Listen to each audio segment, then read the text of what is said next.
266-র বেশি মানুষ মারা গিয়েছে, যেটা ডকুমেন্টেড, কিন্তু বাংলাদেশ সরকার প্রকাশ করেছে যে এখানে 150 জনের মতো মারা গিয়েছে।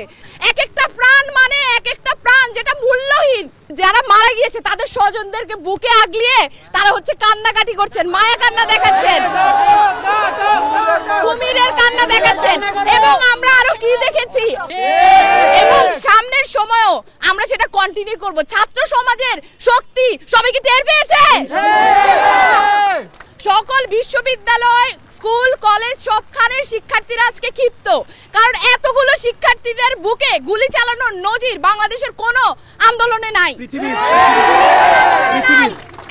266-র বেশি মানুষ মারা গিয়েছে, যেটা ডকুমেন্টেড, কিন্তু বাংলাদেশ সরকার প্রকাশ করেছে যে এখানে 150 জনের মতো মারা গিয়েছে। তারা সঠিক এক একটা প্রাণ মানে এক একটা প্রাণ, যেটা মূল্যহীন, যেটার কোনো মূল্য হয় না। আমি সেই অর্থে বলতে চাইছি যেটা অমূল্য, যেটার কোনো মূল্য হয় না।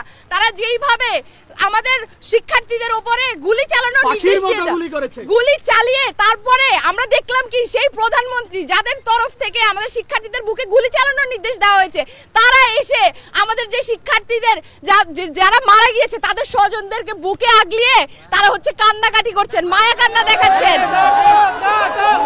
কুমিরের কান্না দেখাচ্ছেন।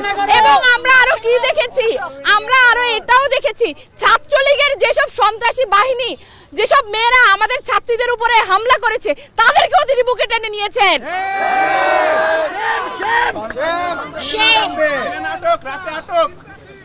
তো সেই জায়গা থেকে আমরা বলতে চাই, যারা খুনি, যারা সন্ত্রাসী, তাদেরকেও তিনি প্রশ্রয় দেন, এবং যাদেরকে তারা মেরে ফেলেন, যারা খুন হয়, তাদের পরিবারের কাছে গিয়ে তিনি মায়া কান্না দেখান। করে নিয়ে ক্ষমা চাইতে হবে।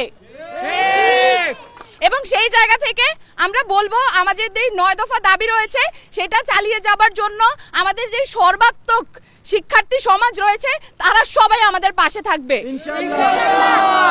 এবং লোক থেকে লোকান্তরে এই আন্দোলনের যেই মোটিভ সেটা ছড়িয়ে গেছে, এই যে আগুন আন্দোলনের, এই শিক্ষার্থীদের বুকে যে বারুদ জ্বলছে, যে আগুন রয়েছে, সেটা লোক থেকে লোকান্তরে বাংলাদেশের আজকে ছড়িয়ে গেছে এবং সামনের সময়ও আমরা সেটা কন্টিনিউ করব। ছাত্র সমাজের শক্তি সবাই কি টের পেয়েছে?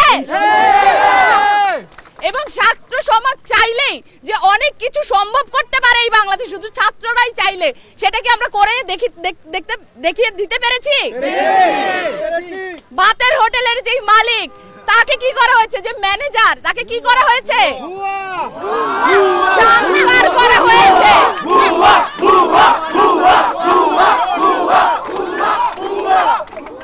ভাতের হোটেলের যে ম্যানেজার, তাকে চেঞ্জ করা হয়েছে, তাকে বদলি করা হয়েছে, কিন্তু মনে রাখবেন ভাতের হোটেল, ভাতের যে হোটেল সেটা কিন্তু বন্ধ হয় নাই। তো আমরা আহ্বান করব আমাদের যে শিক্ষার্থীরা রয়েছেন এখানে, আজকে আমাদের যে শান্তিপূর্ণ মিছিল, এখানে আমরা কিছুক্ষণ স্লোগান কর্মসূচির পরে আমরা একটা শান্তিপূর্ণ মিছিল করব আফতাবনগরের গেট থেকে ভেতরের দিকে। আমরা কিছুক্ষণ শান্তিপূর্ণ মিছিল করে আমাদের আজকের যে কর্মসূচি সেটা আজকে আমরা এখানেই স্থগিত করব। তো সবাইকে সেখানে থাকার জন্য আহ্বান জানাচ্ছি।